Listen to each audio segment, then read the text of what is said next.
Selamat pagi pemirsa TV One dimanapun Anda berada. Salam Jumat Berkah. Coffee Break kembali hadir menjumpai Anda. Pemirsa, hari ini kita akan membahas satu topik atau tema yang ternyata masih sangat menghangat ya di tengah masyarakat. Namun sebelumnya, salah satu isu ini adalah tentang kemunculan tentang yang namanya RUU Omnibus Law, di mana istilah ini mengemuka pada saat Presiden Joko Widodo menyebutnya dalam pidato pertama setelah beliau dilantik sebagai Presiden Republik Indonesia tahun atau periode 2019-2024. Omnibus Law sendiri secara umum diartikan sebagai undang-undang yang mengatur dan mencakup jenis materi atau muatan yang berbeda-beda dan disederhanakan dalam satu peraturan. Dan sejauh saya mencatat pemirsa, ada beberapa prioritas dalam RUU Omnibus Law. Yang pertama adalah RUU Perpajakan, Kefarmasian, Sistem Kesehatan Nasional, dan yang sampai sekarang tentunya terus mengundang berbagai polemik adalah RUU Cipta Kerja. Nah, sudah bersama saya untuk membahas tentang hal ini. Beliau adalah guru besar ilmu politik sekaligus juga pakar politik hukum dari Universitas Pendidikan Indonesia Bandung. Beliau adalah Profesor Cecep Darmawan. Selamat pagi Prof. Cecep. Selamat pagi. Tadi kurang lebih seperti itu Pak ya? Ya. Tentang Omnibus Law ya Pak ya? Ya. Nah ini satu hal yang perlu sekali pemirsa TV One juga tahu dan semoga mereka pun juga sepertinya mafhum ya tentang hal atau istilah yang namanya Omnibus Law. Pihak ini kan RUU ini kan sempat jadi kontroversi, sampai sekarang jadi kontroversi nih ya Pak Prof. Cecep ya, bahwa regulasi itu banyak pasal-pasal yang merugikan bagi masyarakat. Kalau kita tarik ke belakang, sebenarnya banyak manfaatnya atau tidak sedikit mudaratnya, Prof. Cecep? Ya memang ini kontroversial ya tentang Omnibus Law ini. Saya melihat ada satu poin yang barangkali harus didudukan. Ya. Artinya pemerintah lebih intens gitu melakukan dialog-dialog publik. Ya. Kemudian juga masyarakat khususnya stakeholder terkait dalam kaitan dengan pasal-pasal yang berkaitan dengan stakeholder itu juga mengkritisi bagaimana ini baiknya ke depan. Jadi titik poinnya adalah bagaimana ada forum gitu, forum dialogis. Kalau perlu sebelum ke DPR itu ya dibahaslah di kampus-kampus, ya kemudian di stakeholder terkait yang saya maksud, misalnya di buruh yang sekarang sedang rame itu, dibuka saja pasal mana yang menurut hemat misalnya ya oleh buruh ini keberatan, tapi kemudian pemerintah misalnya ini ada manfaat-manfaat yang lebih misalnya, cari titik temu di situ. Betul ya. Ya saya yakin pemerintah punya niat baik ya dalam hal apa misalnya tadi. Kalau Omnibus Law dalam kerangka kesejahteraan rakyat, ya kita dukung. Tapi cara untuk bagaimana meningkatkan kesejahteraan rakyat itu, ayo kita bareng-bareng. Dari stakeholder itu inginnya seperti apa, pemerintah apa, DPR seperti apa. Dipertemukan. Itu titik simbol yang menurut saya, itulah demokrasi musyawarah mufakat. Betul. Kita itu. Kalau kita tarik ke belakang juga seperti hal ini mengingatkan kita tentang RUKUHP Pak ya. Menimbulkan pro dan kontra. Di sini juga menuntut peran pemerintah untuk bisa menyosialisasikan tentang ini. Nah sekarang kira-kira apa yang harus dilakukan oleh pemerintah mengenai pasal yang mesti direvisi atau tidak agar publik juga sepakat tentang Omnibus Law? Begini, kita kan konsepnya restart ya, negara hukum. Nah proses-proses pembentukan hukum itu melalui proses-proses yang cukup panjang menurut saya ya. Dan diatur di dalam peraturan perundang-undangan, misalnya ya Undang-Undang Nomor 12 tahun 2011 yang mengatur tentang itu, di mana di situ ada prinsip keterbukaan, ada ajas keterbukaan. Jadi hemat saya pemerintah pun tidak perlu terburu-buru, tidak perlu tergesa-gesa. Ya, dibuka saja kepada publik. Misalnya ada sekian undang-undang yang akan direvisi melalui mekanisme Omnibus Law. Ya, buka saja kepada publik. Kemudian kalau perlu tiap sektor-sektor itu ya, misalnya ada Pokja, dibentuklah Pokja, kemudian diadakan public hearing di mana-mana. Memberikan masukan, ya tentu tenggang waktu itu penting, tetapi lebih penting lagi bagaimana peraturan perundang-undangan itu dari sisi substansi itu adalah memiliki selain dasar filosofis, ya kemudian yuridis juga sosiologis. Itu penting. Kenapa? Sebab peraturan perundang-undangan kalau tidak berdimensi sosiologis nanti ditolak publik. Nah supaya itu tidak terjadi maka publik harus dilibatkan sejak awal. Betul. ikut membuahi istilahnya itu ya dalam proses pembentukan peraturan perundang-undangan. Untuk apa? Untuk kita bersama. Ya. Jadi tujuan yang oleh pemerintah baik itu juga dengan cara baik dan dilakukan dengan dialog yang lebih baik. Ya, itu ya. Ya, itu titik poinnya ya. Yes. Nah, terkait dengan hal ini juga Pak Jokowi sebenarnya sudah punya permintaan khusus ya kepada DPR agar tidak disulit-sulitin, jangan disusah-susahin ya. Bahkan kemarin pertanggal 12 Februari semua draftnya sudah masuk untuk RUU Cipta Kerja ini, Pak. Nah, itu gimana DPR harus menanggapi secara arif tentang hal ini? Betul ya. Jadi proses-proses yang amat panjang ini hemat saya harus dilihat beberapa aspek. Pertama, bahwa stakeholder-nya banyak. Karena undang-undang yang kaitan dengan Omnibus Law ini mengaitkan bukan hanya soal misalnya tadi ya pekerja, tapi stakeholder lain. Nah, itu kan harusnya segmen-segmen itu di bawah dia lah DPR. Ya. Kemudian pemerintah juga hadir di situ. Ruang itu membuka ya kepada publik bahwa ini sebetulnya untuk meningkatkan kesejahteraan rakyat, ini untuk mempermudah perizinan misalnya ya. Ini poin-poin untuk supaya sesama undang-undang atau semua peraturan perundang-undangan itu tidak bertabrakan atau tidak overlapping. Nah, jadi dibuka. Jangan sampai gini, pemerintah dengan DPR merasa ini sudah cukup, masyarakat merasa kurang cukup. Nah, kalau itu nggak bagus.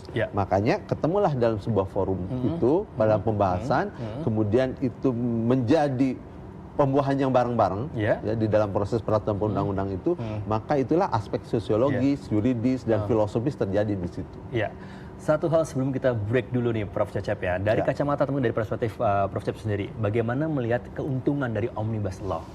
Ya, kalau dilihat dari aspek manfaat ya, betul bahwa kita itu terlalu banyak peraturan perundang-undangan. Saya sebut sudah terjadi inflasi peraturan perundang-undangan. Sudah terlalu banyak. Apapun diatur gitu. Nah, hemat saya memang ada manfaatnya dalam kerangka mengerucutkan, ya, dan kemudian tidak saling tumpang tindih, tidak saling tabrakan dari sisi manfaat. Tapi kebaikan ini juga harus didukung oleh proses-proses yang lebih baik. Gitu. Perbincangan kami semakin menarik walaupun kami baru bertemu, dan jangan kemana-mana, kami segera kembali setelah jeda komersial berikut ini.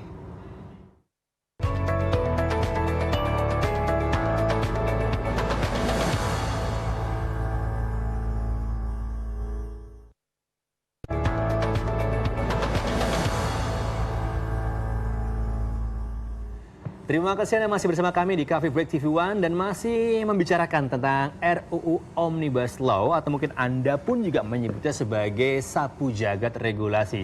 Kembali saya akan mengajak Anda berbincang dengan Prof. Cecep. Prof. Cecep, kalau berbicara tentang perspektif, siogianya bagaimana sih undang-undang itu mengatur aspek-aspek dalam masyarakat? Ya, jadi kalau lihat dari aspek legal, ya tentu undang itu kedudukannya kuat. Ya. Tapi harus diingat bahwa suatu peraturan perundang-undangan, apalagi ini bentuknya undang-undang, itu harus mengatur antara hak dan kewajiban warga negara secara seimbang. Tidak boleh misalnya kewajibannya terlalu banyak, haknya sedikit. Atau sebaliknya, haknya terlalu banyak, kewajibannya sedikit. Jadi dalam prinsip peraturan perundang-undangan, undang-undang itu harus mengatur secara balance mana hak-hak warga negara dan mana kewajiban-kewajiban warga negara. Termasuk juga pemerintah. Kenapa? Karena disinilah prinsip negara demokrasi, disinilah prinsip negara hukum, ya. Dia menyatu dalam konsep yang disebut dengan demokrasi konstitusional. Sementara itu juga di layar Anda pemirsa kita melihat pasal RUU Omnibus Law Cipta Kerja yang sebelumnya disebut sebagai Cipta Lapangan Kerja ya, Prof. Cecep ya. Ini pun sampai sekarang masih menjadi sebuah polemik, masih menimbulkan pro kontra, demonstrasi bahkan di mana-mana ya. Kalau Anda sendiri melihatnya bagaimana, Prof? Apakah ini sudah cukup balance untuk menyasar mereka kalangan bawah dari para pekerja? Jadi dari sisi formil, memang itu bentuknya adalah undang-undang. Tapi yang harus kita persoalkan sekarang itu bagaimana di sisi material. Apa yang disebut sisi material? Bagaimana substansi yang tadi di pasal-pasal itu berpihak kepada kesejahteraan rakyat, masyarakat. Pada kesejahteraan rakyat melalui apa? Melalui tadi masyarakat merasa bahwa itu adalah memang untuk kami misalnya, itu untuk kita. Nah makanya penting, hemat saya sebelum menjadi butir-butir pasal itu dialog dulu dengan publik. Jangan kemudian tadi jangan sampai kewajibannya banyak, haknya yang sedikit. Atau sebaliknya, haknya terlalu banyak, masalah terlalu nuntut banyak, kewajiban itu juga tidak baik. Jadi hemat saya lebih tepat apabila masyarakat itu diajak dialog, ya, stakeholder terkait tentu. Kemudian rumusan-rumusan yang oleh pemerintah sudah canangkan itu dibuka kepada publik, ya, undang di situ para ahli, undang di situ stakeholder terkait. Kalau perlu anggota dewan juga hadir sebelum pembahasan di dewan, ya. Nah di situ kemudian berembuk menjadi semacam, saya tadi katakan apa, model demokrasi musyawarah mufakat, model demokrasi Pancasila itu di situ, bukan siapa menang siapa kalah, ya, tetapi bagaimana ini kemaslahatan ke depan. Karena apalagi dengan sistem omnibus law yang begitu dominan, maka ini akan mengeliminirkan peraturan undang-undang yang lainnya, sekian puluh dan banyak. Jadi hemat saya slowly but sure pemerintah itu, ya, maksudnya ya tenang-tenang saja, libatkan semua pihak. Kalau semua merasa sudah terwakili di situ, ya hak-haknya, kemudian kewajiban-kewajiban secara pas. Nah, jadi masyarakat pun akan merasa itu adalah undang-undang memang buat kami. Gitu. Jadi dalam hal ini mungkin yang digarisbawahi adalah bagaimana pemerintah menyejahterakan masyarakat. Nah, ada beberapa catatan penting juga di sini bagaimana kita harus paling nggak memilih sebenarnya omnibus law ini demi negara atau pengusaha, Prof. Cecep, ya kan? Gimana, Prof. Cecep? Ya, hemat saya satu peraturan perundang-undangan itu yang utama itu secara filosofis dia adalah dari oleh untuk masyarakat. Itu yang penting. Dari oleh masyarakat itu ujungnya untuk negara tentu. Tidak untuk kelompok atau segmen-segmen tertentu. Ya, kalau begitu itu menyalahi prinsip. Jadi hemat saya peraturan undang-undang itu ujungnya bukan hanya soal legalitas, tapi ya undang-undang yang bisa mensejahterakan rakyat. Ya, jangan sampai aturan itu mengekang kita sendiri. Kita nggak bisa kemana-mana karena dikekang oleh aturan kita sendiri. Ya, nah itu tidak boleh terjadi. Atau ya undang-undang ini diskriminatif. Ya, satu pihak diuntungkan, tapi sekian banyak pihak dirugikan, itu juga tidak boleh. Ya, yang harus dilakukan adalah bagaimana mengisi gitu pasal-pasal yang tadi substansi itu bisa menguntungkan semua pihak, mensejahterakan publik, ya, dan memudahkan juga misalnya investor, pemerintah juga mudah melakukan regulasi-regulasi berikutnya. Nah, ini harus ada dialog. Tanpa itu agak sulit. Sulit ya. Gitu. Nah, ini menarik ya, menarik investasi, menarik bagaimana ekonomi bisa tumbuh. Bu Sri Mulyani kemarin juga sempat mengatakan bahwa pemberlakuan omnibus law bisa mendongkrak pertumbuhan ekonomi sampai dengan 6%. Inikah yang termasuk dengan kesejahteraan masyarakat, Prof?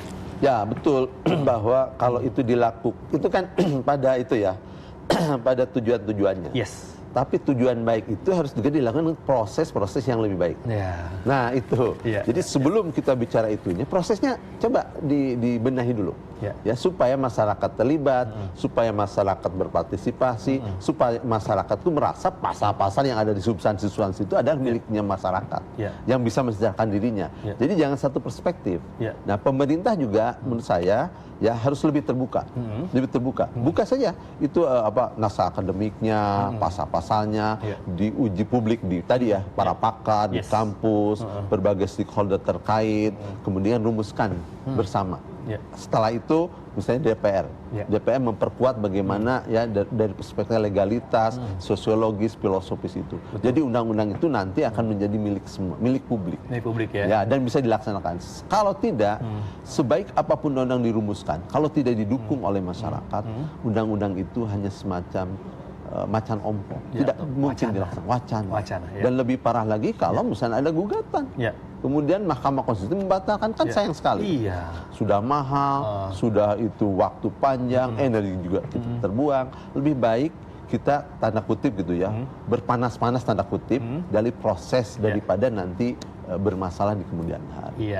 Dan apakah ini juga nantinya akan berpengaruh pada tenggat waktu oleh DPR hingga akhirnya mungkin akan mengesahkan, Prof? Ya, waktu memang penting, tapi lebih penting lagi sebetulnya keterlibatan publik di dalam perumusan.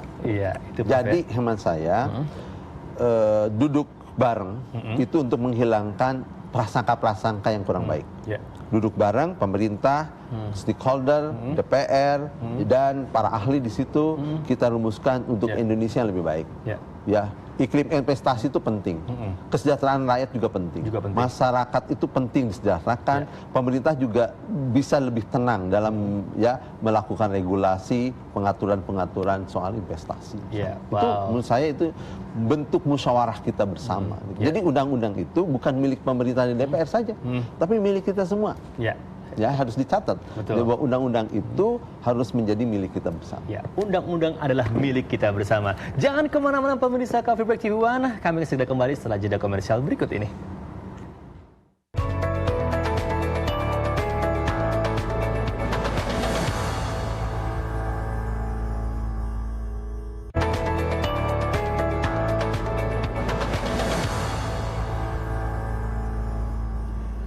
Coffee Break kembali dan kembali pula kami berbincang dengan Profesor Cecep Darmawan dari Universitas Pendidikan Indonesia Bandung. Prof, kalau berbicara tentang satu hal ini semuanya pasti akan menanyakan terutama masyarakat, pakar hukum, yaitu tentang kedudukan ya. Bagaimana produk hukum yang berupa undang-undang Omnibus Law ini nantinya berada dalam hierarki peraturan perundang-undangan?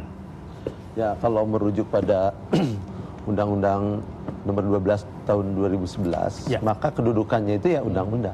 Meskipun yang disebut Omnibus Law ini dia bisa merangkum sekian banyak sektor dalam undang-undang itu dan bisa mencabut aturan atau undang-undang yang sebelumnya. Ya, kalau sebelumnya itu undang-undang pada sifatnya bersifat sektoral, makanya disebutnya Omnibus Law ini disebut juga undang-undang induk. Gitu. Ada yang menyebutnya begitu. Karena dia menghimpun berbagai sektor. Tapi dari hierarkis peraturan perundang-undangan berarti dia tetap merupakan sebuah undang-undang. Jadi kedudukannya misalnya dalam hierarkis itu undang-undang dasar, TAP MPR, undang-undang atau Perpu ya, gitu. Kemudian PP ya, kedudukan Omnibus Law itu ada sebagai undang-undang. Itu kedudukan secara formal. Betul. Sedikit informasi bagi Anda pemirsa Coffee Break TV One, pasal 7 Undang-Undang Nomor 12 tahun 2011 tentang pembentukan peraturan perundang-undangan sama seperti yang tadi Profesor Cecep bahas, yaitu tentang bagaimana kedudukan dari Omnibus Law ini sepertinya juga menjadi salah satu syarat penting atau mungkin materi penting ketika nanti diujikan dan dibahas bersama-sama oleh DPR dan tentunya anggota masyarakat. Prof, apakah ini pun juga akan berpengaruh pada mereka yang akan berinvestasi di Indonesia, mereka yang juga akan menanamkan modal di Indonesia, karena Omnibus Law ini pun sangat berhasil di negara-negara tetangga kita. Vietnam berhasil menerapkan, Malaysia berhasil menerapkan, Indonesia kah selanjutnya, Prof? Ya, memang ini masih jadi perdebatan ya soal bagaimana tradisi sistem hukum kita ya yang berupa civil law gitu. Tapi hemat saya terlepas dari itu, sebaiknya memang dari sisi proses itu jauh lebih penting. Ya, kalau sisi formal kan tadi dia sudah jelas, formilnya dia undang-undang. Tapi prosesnya itu seperti apa? Dan artinya sebagai negara hukum atau restat, kita itu ada prosedur-prosedur dalam pembentukan peraturan perundang-undangan. Ya, tadi yang sekian banyak, sekian panjang. Ya. Dan keterlibatan publik itu harus menjadi bagian penting dalam proses peraturan perundang-undangan. Makanya pemerintah juga walaupun ada target misalnya pada tahun ini, tapi lebih baik ya tadi saya katakan ya waktu itu menjadi relatif gitu ya. Ketika substansi untuk kesejahteraan rakyat sekaligus juga untuk mengundang investor misalnya itu harus menjadi bagian yang diperhitungkan oleh pemerintah. Pada akhirnya nanti apakah Omnibus Law ini akan menjadi sebuah urgensi, Prof. Cecep? Ini kan nanti kalau ini jadi Omnibus Law ini, maka nanti pun ada Omnibus Law yang lain dalam kerangka tadi penyatuan yang lain. Misalnya dalam bidang politik ada. Betul. Ya. Tapi hemat saya terlepas dari tadi pro kontra dari sisi bentuknya, yang penting itu substansi dari Omnibus Law itu sendiri. Ya, jika ini misalnya tadi menghilangkan tabrakan antar peraturan perundangan. Ya. Jika ini adalah membuat regulasi menjadi lebih sederhana, simpel. Jadi manfaat-manfaat itu juga harus dibarengi dengan bagaimana proses-prosesnya. Jangan sampai menegakkan hukum dengan cara melanggar hukum, itu nggak boleh. Jadi menegakkan aturan juga dengan proses-prosesnya memenuhi aturan. Dan saya yakin pemerintah itu akan memperhatikan proses itu. Dan saya yakin juga masyarakat kalau diajak bertemu di dalam sebuah forum yang tadi saya sebut, ya baru nanti akan terbuka inginnya masyarakat apa, inginnya pemerintah apa, ya. Dan saya punya harapan, ya kita itu kalau punya aturan, maka aturan itu harus menjadi bagian ya rekayasa atau engineering bagi pembangunan nasional. Jadi aturan apapun harus mendorong kepada kemajuan bangsa. Jangan sampai aturan itu tadi ya apa istilahnya mengekang kita sendiri. Aturan itu harus menjadikan kita ya aturan itu menjadi di depan, jadi menjadi panglima. Bagaimana membuka jalan bagi sektor lain, sektor ekonomi, sosial budaya, pendidikan, kesehatan, ya dibuka jalan oleh aturan, oleh sektor hukum itu. Makanya pemerintah harus amat hati-hati soal ini. Juga masyarakat jangan terlalu juga menyudutkan pemerintah. Masyarakat juga saya kira harus ada dialog. Ya, mana titik temu antara keinginan masyarakat, mana keinginan pemerintah. Ya, betul. Nah, dengan adanya suara-suara yang masih menyuarakan bahwa Omnibus Law ini ditiadakan, seharusnya bagaimana sikap pemerintah dan bagaimana seharusnya anggota masyarakat bersikap? Terbuka. Ya, keterbukaan adalah bagian dari prinsip demokrasi dan itu juga ajas dalam penyusunan pembentukan peraturan perundang-undangan. Jadi keterbukaan. Ya, tidak ada dusta di antara kita. Betul. Ya, jangan sampai dianggapnya nanti ini di belakang layar. Itu nggak boleh. Kita buka saja di sini untuk kebaikan bangsa ke depan. Ya, untuk kesejahteraan rakyat, untuk investasi yang banyak ke Indonesia dan untuk Indonesia yang lebih maju ke depan. Iya, ini ya satu hal yang sepertinya tidak cukup atau belum cukup untuk dibahas pada pagi hari ini. Prof. Cecep Darmawan, terima kasih waktunya. Sama-sama. Terima kasih atas perbincangannya ya. Dan semoga apa yang sudah kami perbincangkan pagi hari ini bisa membuka wacana serta cakrawala Anda untuk bagaimana menyikapi tentang adanya RUU Omnibus Law. Terima kasih sudah bersama kami di Coffee Break. Kita berjumpa kembali pada episode selanjutnya di Coffee Break TV One. Saya Cesar Gunawan. Selamat pagi, selamat beraktivitas.